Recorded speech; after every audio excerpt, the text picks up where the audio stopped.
তাও তো দিদিমণি স্বীকার করে নিলেন অন্তত একজন। এবার তিনি আর খেলতে পারবেন, এবার তো বলছেন না খেলা হবে, উনি বুঝে গেছেন। আমার মনে হয় আমার মতো প্রত্যেকটা সাধারণ মানুষেরই 5টা বছর অন্তত আমাদের ভারতীয় জনতা পার্টিকে সুযোগ দেওয়া উচিত।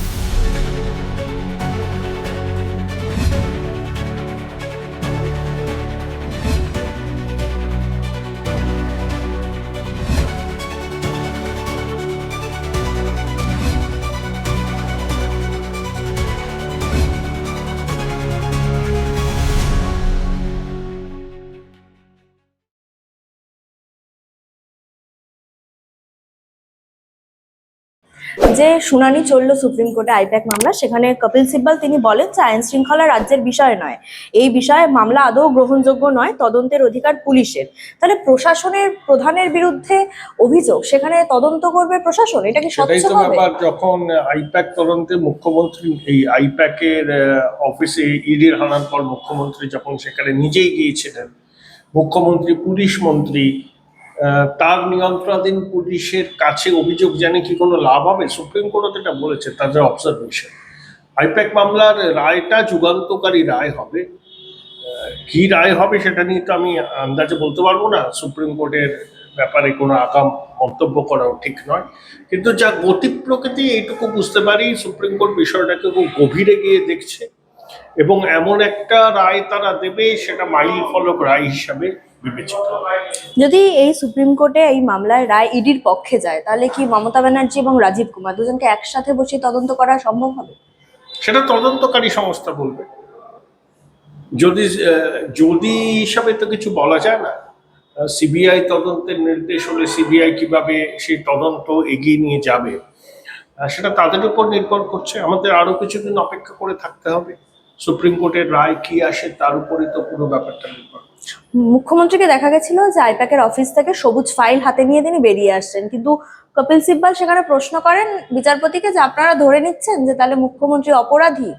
এই প্রশ্নটা কেমন বোকা বোকা শোনায় না? মুখ্যমন্ত্রী দেখিয়েছেন যে তিনি ফাইলটা নিয়ে এসছেন, মোবাইল নিয়েছেন, ল্যাপটপ নিয়েছেন। সুপ্রিম কোর্ট কাউকে অপরাধী ধরে নেয় না, তথ্য প্রমাণের ভিত্তিতে সুপ্রিম কোর্ট রায় দেয়। সেই তথ্য প্রমাণ নিয়েই তো আলাপ আলোচনা চলছে। সলিসিটর জেনারেল ইডির পক্ষে বক্তব্য রাখবেন, মমতা বন্দ্যোপাধ্যায় রাজ্য সরকারের আইনজীবীরা তাদের বক্তব্য রেখেছেন। তারা বলছেন ইডির কোনো মৌলিক অধিকার নেই, সংবিধানের 32 নম্বর ধারা ইডির ক্ষেত্রে প্রযোজ্য নয়। বিচারপতিরা বলেছেন তাদের ইডির কি কোনো প্রতিকারের উপায় নেই। এই নিয়ে একটা তুমুল বিতর্ক চলছে, একটা মাইল ফলক রায় হবে বলে আমার মনে হয়। এই ভয় থেকেই কি মমতা বন্দ্যোপাধ্যায় একাধিক পদ থেকে ইস্তফা দিলেন? না, এটা রুটিন, এটা ইস্তফা দিতে হয়, অতীতেও তিনি দিয়েছেন, এখনো দিয়েছেন, এর মধ্যে কোনো নতুনত্ব নেই। অন্যদিকে যে এসআইআর মামলা চলছে, সেখানে কল্যাণ বন্দ্যোপাধ্যায় তিনি বলেছেন যে 356 জারি না করেও নির্বাচন কমিশন ক্ষমতার বলে জরুরি অবস্থা করে রেখেছে রাজ্যে। পশ্চিমবঙ্গে নির্বাচনকে অবাধ, সুষ্ঠু, নিরপেক্ষ করতে হলে নির্বাচন কমিশনকে কঠোর পদক্ষেপ নিতে হবে। সেই পদক্ষেপ তারা নিচ্ছে, আরো অনেক পদক্ষেপ নিতে হবে। পূর্ব মেদিনীপুরের জেলা শাসককে বদলি করা হয়েছে, কারণ নির্বাচন কমিশনের নিয়ম আছে কোনো অস্থায়ী কর্মী বা চুক্তির ভিত্তিতে নিয়োগপ্রাপ্ত কর্মীকে ভোটের কাজে লাগানো যাবে না। সেখানে করা হয়েছে, কোনো গভীর ষড়যন্ত্র আছে। তা যতক্ষণ না পর্যন্ত সাফসূত্র হচ্ছে পুরো বিষয়টা, ততক্ষণ পর্যন্ত নির্বাচন অবাধ, শান্তিপূর্ণ, নিরপেক্ষ হবে বলে আমার অন্তত মনে হয় না। এখনো পর্যন্ত নির্বাচন কমিশনের ভূমিকা সন্তোষজনক, তবে আগামী কয়েকটা দিন ভীষণ রকম গুরুত্বপূর্ণ। এই যে নন্দীগ্রামের বিডিওকে ভবানীপুরে পর্যবেক্ষক হিসেবে আনা হচ্ছে, এটা নিয়েও তো নিরপেক্ষতা নিয়ে প্রশ্ন তুলছে তৃণমূল কংগ্রেস। সুরজিৎ বাবু নন্দীগ্রামে ছিলেন, তৃণমূলের অভিযোগ শুভেন্দু বাবুর ঘনিষ্ঠ, হ্যাঁ, তাকে এখানে বদলি করা হয়েছে। এগুলো হচ্ছে কি বলবো আর কি, করতে হয়, ভাজা গরম করতে হয়, এটা বলেছেন। তাও তো দিদিমণি স্বীকার করে নিলেন অন্তত একজন আমলা শুভেন্দু বাবুর ঘনিষ্ঠ। এটাই আশ্বাস, মানে এটাই আশ্বস্ত হলাম যে আমলাকুলের সবাই অনুপ্রাণিত, গৃহপালিত হয়ে যায়নি। আমি এটা মজা করে বলছি, সুরজিৎ বাবুর বিরুদ্ধে যে কথাটা বলছে তৃণমূল কমিশন সেটাকে গুরুত্ব পর্যন্ত দেয়নি। কোনো আমলা, তিনি সরকারি কর্মচারী, এর ঘনিষ্ঠ ওর ঘনিষ্ঠ হতে পারে না। কিন্তু পশ্চিমবঙ্গের ক্ষেত্রে আমরা তো দেখেছি রাজীব হাসিনার মতো ইলেকশন কমিশনার কিভাবে পঞ্চায়েত নির্বাচনটা পরিচালনা করছে। পশ্চিমবঙ্গ সব দিক থেকে ব্যতিক্রম। তৃণমূলের তোলা অভিযোগ কমিশন মান্যতা দেয়। অন্যদিকে দেখা যাচ্ছে মালদার 4 কেন্দ্রে যিনি পর্যবেক্ষক হয়ে এসেছেন তিনি বিহারে একজন বিজেপি নেত্রীর স্বামী, সেটা নিয়েও নিরপেক্ষতা নিয়ে প্রশ্ন তুলছে তাতে কি তৃণমূল আছে, কেউ কংগ্রেস। বিজেপি পরিবারের কেউ বিজেপি করতে পারে, কেউ কংগ্রেস করতে পারে। হ্যাঁ, তিনি করছেন কি না সেটাই বড় কথা। হ্যাঁ, ওগুলো একজন পরিবারের সদস্যের সমস্ত রকম রাজনৈতিক অধিকার আছে, তিনি সেই রাজনৈতিক অধিকার পালন করছেন। এসব নিয়ে বিতর্ক বাড়িতে কোনো লাভ নেই। কমিশন সবকিছু ভেবেচিন্তে সিদ্ধান্ত নিচ্ছে এবং আগামী দিনে আরো তারা বলিষ্ঠ সিদ্ধান্ত নিক, যাতে পশ্চিমবঙ্গের নির্বাচনটা অবাধ শান্তিপূর্ণ। মমতা ব্যানার্জি বলছেন যে কেন্দ্র থেকে লোক আনা হচ্ছে, অমিত শাহের লোক, গায়ের জোরে এরা দখল করতে চাইছে বাংলা। মানুষ ভোট দিয়ে পশ্চিমবঙ্গের ভাগ্য নির্ধারণ করবে। গায়ের জোর টায়ের জোর এই সমস্ত কথা বলে বাজার গরম করা যায়, কাজের কাজ কিছু হবে না। যেভাবে গায়ের জোরে তৃণমূল পঞ্চায়েতটা দখল করেছিল, উনি সেইভাবেই সমস্ত নির্বাচনকে বোঝেন, সেটা করতে পারবেন না বলেই অক্ষমে রাশ পালন করছেন। তিনি বলছেন যে এই যে মানে কর্মীদেরকে নির্দেশ দিচ্ছেন ভোট শেষ হয়ে গেলেই বাড়ি চলে যাবেন না, লোডশেডিং করে দেওয়া হতে পারে, কোথাও গিয়ে হারার যন্ত্রণা থেকে ভয় আমি পাচ্ছে। ওসব বলছি না। আগের বার বিজেপির বহু প্রার্থী হেরে গেছিল, গণনা কেন্দ্র থেকে তাদেরকে উঠে যেতে বাধ্য হয়েছিল বলে। সেইটার পুনরাবৃত্তি যাতে না হয়, কোনো প্রার্থীর গণনা কাউন্টিং এজেন্টকে যেন কেউ থ্রেট করতে না পারে, শেষ রাউন্ড পর্যন্ত তারা যাতে গণনা কেন্দ্রে থাকেন, ট্রান্সপারেন্ট করতে হবে, নিরাপত্তা ব্যবস্থা সুনিশ্চিত করতে হবে, যাতে গণনা নিয়ে কোনো পক্ষ কোনো রকম অভিযোগ একে অন্যের বিরুদ্ধে তুলতে না পারে। আগামীকাল উত্তরবঙ্গে মমতা ব্যানার্জি বলছেন যে আমি কেন্দ্রীয় বাহিনীকে সম্মান করি, কিন্তু মা বোনেদের বলছি ভোটের সময় সকাল থেকে রাত একদম চোখ কান খোলা রেখে থাকবেন, কোনো গন্ডগোল দেখলে হাতের কাছে যা পাবেন তাই নিয়ে বেরিয়ে আসবেন। উনি কিসের উস্কানি নিদান? দিচ্ছেন, চিরকালই এটা দিয়ে থাকেন। কেন্দ্রীয় বাহিনী তো ভারতবর্ষেরই বাহিনীর অংশ, তিনি তাদের বিরুদ্ধে উস্কানি দিচ্ছেন। হ্যাঁ, মমতা বন্দ্যোপাধ্যায় কি মনে করেন যে তিনি একটা স্বাধীন প্রজাতন্ত্রের সর্বাধিনায়িকা? তিনি ভুল ভাবছেন। পশ্চিমবঙ্গ দেশের অংশ, ভারতবর্ষের একটা অঙ্গরাজ্য। ভারতবর্ষের যে আইন এখানেও তো সমানভাবে প্রযোজ্য। সমস্ত রাজ্যে কেন্দ্রীয় বাহিনী যাচ্ছে, অবিজেপি শাসিত রাজ্যেও যাচ্ছে। সেখানকার কোনো নেত্রী বা প্রশাসনিক প্রধান এইভাবে উস্কানি দিচ্ছেন না কেন্দ্রীয় বাহিনীর বিরুদ্ধে। এগুলো এক ধরনের উস্কানি, বাজার গরম করা। তাহলে ওনাদের যে এই খেলা হবে স্লোগান, সেটাও এক ধরনের উস্কানি।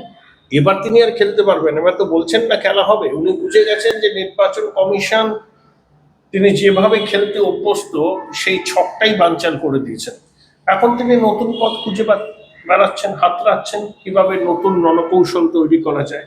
কয়েকদিন ধরে তো ওনার মুখে খেলা হবে স্লোগানটা শুনছি না। উনি বুঝেছেন যে ওই স্লোগানটা এবার কার্যকরী হবে না।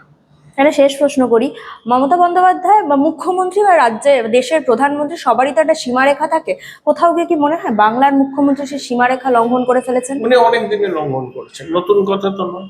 উনি যা মনে আসে তাই বলেন, যা মুখে আসে তাই বলেন। সেটা পশ্চিমবঙ্গের মানুষ দেখতে দেখতে শুনতে শুনতে ক্লান্ত হয়ে গেছে। উনি কাগের ঠ্যাং মগের ঠ্যাং কি বললেন, মানুষ ওনার বক্তব্যকে গুরুত্ব তো দেয় না, বিশুদ্ধ বিনোদন হিসাবেই দেখে। এখানকার পরিস্থিতি মানুষ কি বলছে? এখানকার পরিস্থিতি খুবই ভালো। মানুষ তাদের মনের যে ইচ্ছেটা সেটা পুষ্প আর আবিরের মধ্য দিয়ে দেখছিলাম। ভারতীয় জনতা পার্টির ক্যান্ডিডেট মাননীয় বিজয় ওঝা মহাশয়ের র্যালি যাচ্ছিল, দেখলাম তাদের সাপোর্ট করছেন। তাহলে কি এবারে ভারতীয় জনতা পার্টি এই বিধানসভায় ক্ষমতায় আসতে পারে? মনে তো হচ্ছে, কারণ মানুষের উদ্দীপনা উত্তেজনা সাংঘাতিকভাবে তাদের চোখে মুখে ধরা পড়েছে। তো 100% আসবে এবার। এবারে নির্বাচনে তো আমরা দেখছি ভবানীপুর, যাকে মমতার গড় বলা হয়, সেখানে শুভেন্দু বনাম মমতা ব্যানার্জি। কি ফল হতে পারে বলে আপনারা অনুমান করছেন সেখানে? মানে 100 ভাগই শুভেন্দুদা জিতবেন। শুভেন্দুদা দারুণ লড়াকু নেতা, কিন্তু সেখানে তো আগে থেকে মমতা ব্যানার্জি রয়েছে। থাকলে কি হবে, এসআইআরে ভুয়ো ভোটগুলো বাদ গেছে এবং মমতা বন্দ্যোপাধ্যায়ের চোখ রাঙানিতে সবাই অতিষ্ঠ ছিল, ভোট দিতে পারেনি। আবাসনগুলো ভোট দিতে পারতো না, মানুষকে ভয় দেখাতেন, সাধারণ মানুষ ভোট দিতে পারতেন না। এখন নির্বাচন কমিশনের সমস্ত কিছু সুযোগ সুবিধা করে দিয়েছে, আবাসনে ভোটের ব্যবস্থা করা হয়েছে। সুতরাং এবারে আবারও শুভেন্দু অধিকারী। ভারতীয় জনতা পার্টি যদি ক্ষমতায় আসে তাহলে কি আমাদের রাজ্যের উন্নতি হতে পারে? 100 ভাগ হবে। আর আমরা সাধারণ মানুষ হিসেবে তাদেরকেও আমাদের সুযোগ দেওয়া উচিত।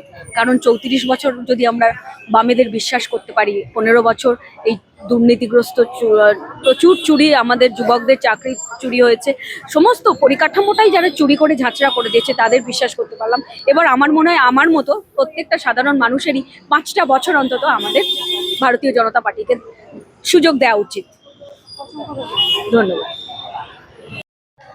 এখানকার আবহাওয়া কি বুঝছেন?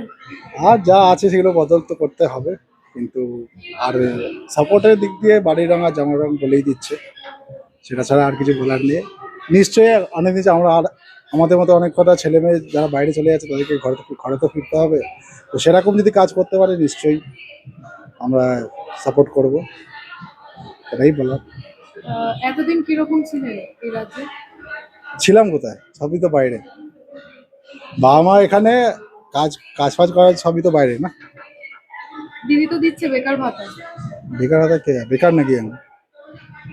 বেকার হলে তো বেকার হতা নেবো না, বাইরে বসে থাকলে এই মা বাবা শরীর খারাপ বলে এখানে আসা, আচ্ছা, নাহলে তো এখানে থাকা হয় না, তাহলে বেকার কিসে। এবারে বিকল্প হিসেবে বিজেপিকে দেখছেন? যদি ভালো কাজ করে নিশ্চয়ই। কি কি আশা করছেন? সবাইকে তো মানে আমাদের মতো ছেলেদের তো আগে চাকরির মেন, ওয়েস্ট বেঙ্গলে বলতে গেলে সেরকমভাবে কিছু নেই। বাইরে সব মানে আগেকার দিনে যেটা কলকাতা হওয়ার কথা ছিল সেটা তো ব্যাঙ্গালোর হয়েছে, সেটা পুরোনো দিনের ব্যাপার, ছেড়ে দিলাম না। কিন্তু সেটা যদি ফিরে আসে কলকাতা কিছু একটা হয়, অনেক কটা ছেলে মেয়েদের চান্স হয় বিজেপি ক্ষমতায় আসলে সেই সুযোগ রয়েছে তাহলে? মনে হচ্ছে, যে হওয়ার চান্স আছে। আর এদেরকে তো দেখে তো হলো না কিছু, লেটস চেঞ্জ। অসংখ্য ধন্যবাদ। Thank you. আচ্ছা, কি বুঝছেন এখানকার আবহাওয়া? এখানের আবহাওয়া, আমরা তো আগে থেকেই আছি, মানে বিজেপিকে আমি তো দিই, কিন্তু এখন বলা যায় না কি হতে পারে এখানে। এখন মাইন্ড চেঞ্জ করা একটু আছে, অসুবিধে আছে, কিন্তু একটু জাগ্রত হচ্ছে মানুষ আগে, আস্তে আস্তে। আগে কি হয় বলতে পারছি না। এখানকার মানুষ কি চাইছে? এখানের মানুষ তো অর্ধেক তো শুয়ে আছে, চাইবে কি? বুঝতে পারছেন তো? বুঝতে তো পারছি, কিন্তু এই যে চারিদিকে এত দুর্নীতি, বুঝতে পারছেন কিসের কথা হুম, বলছি। হুম। তো এবারে কি বিকল্প হিসেবে মানুষ বিজেপিকে দেখছে? মনে হয় দেখছে, কিন্তু কি হবে জানি না। এখন তো সব টিএমসি যেও বিজেপির পক্ষে মানে বলছে, তো আসছে তো, কিন্তু কি হবে বলা যায় না এখানে পশ্চিমবাংলাতে কি হবে। ভাতার রাজ্য তো চলছে, বেকার ভাতা থেকে শুরু করে কন্যাশ্রী, শিক্ষাশ্রী। ওইসব তো আছে, তো মুখ তো লক্ষ্মীর বন্ধ করা। ভান্ডার। হ্যাঁ, যে ভাই খাবে যার তাকেই তো দেবে, কিন্তু আমার মনে হচ্ছে না সেটা হবে। খাবে অন্য কার, করবে অন্য কারে, দেখবেন। এবারে হতেও তাহলে পারে, কি মনে হচ্ছে পরিবর্তন হবে? হতে পারে, হতে পারে, ঠিক করে বলতে পারছি না। আচ্ছা, ঠিক আছে, হলে ভালো, কিন্তু হলে ভালো। হ্যাঁ, হলে ভালো। Thank you. হ্যাঁ, হলে ভালো, কেন কি আমি আগে থেকেই আছি। ঠিক কি বুঝছেন এখানকার পরিস্থিতি পরিবর্তন আসতে পারে? মনে তো হচ্ছে আসতে পারে। আপনারা কি চাইছেন? আমাদের চাওয়াতে হবে দিদি, কিচ্ছু হবে না আমাদের চাওয়াতে। আপনারা তো ভোটার, আপনাদের চাওয়া 100 বার হয়তো হতে পারে, এইটাই। দিদি তো ভাতা দিচ্ছেন, লক্ষ্মীর ভান্ডার, বেকার ভাতা। 100 বার দিচ্ছেন তো, তাহলে দিচ্ছেন, এটা তো অনেক মানুষের অবশ্য উপকারও হচ্ছে, সেটা যে নয় তা তো নয়। অনেক দুস্থ মানুষের অন্তত উপকার হচ্ছে, না বলবো না, এইটাই। কিন্তু চাকরির বদলে যে হ্যাঁ, ভাতা এটা দিচ্ছে, ঠিক কথাই, কিন্তু চাকরি তো দরকার নিশ্চয়ই, কিন্তু ভাতা দিচ্ছে সেটা তো দরকারই। এই এই যে শিক্ষায় দুর্নীতি, স্বাস্থ্যে দুর্নীতি, শিল্প নেই, এভাবে কি ভবিষ্যতের দিকটা কি হবে? ভবিষ্যতের দিকটাও তো ভাবতে হবে। তো 100। কি ভাবছেন আপনারা? আমরা আর কিছু ভাবছি না, কি বলবো বলুন। কি চাইছেন এখানে? এইসব নিয়ে আর কি বলবো, পার্টির সম্বন্ধে আর কি বলবো, পার্টির সম্বন্ধে বলতে ভালোবাসি না আমি, সত্যিকার কথা। পার্টির সম্বন্ধে দিদি ভালোবাসি না, আপনি বললেন ওই জানে, পার্টির সম্বন্ধে আমি বলতে ভালোবাসি না।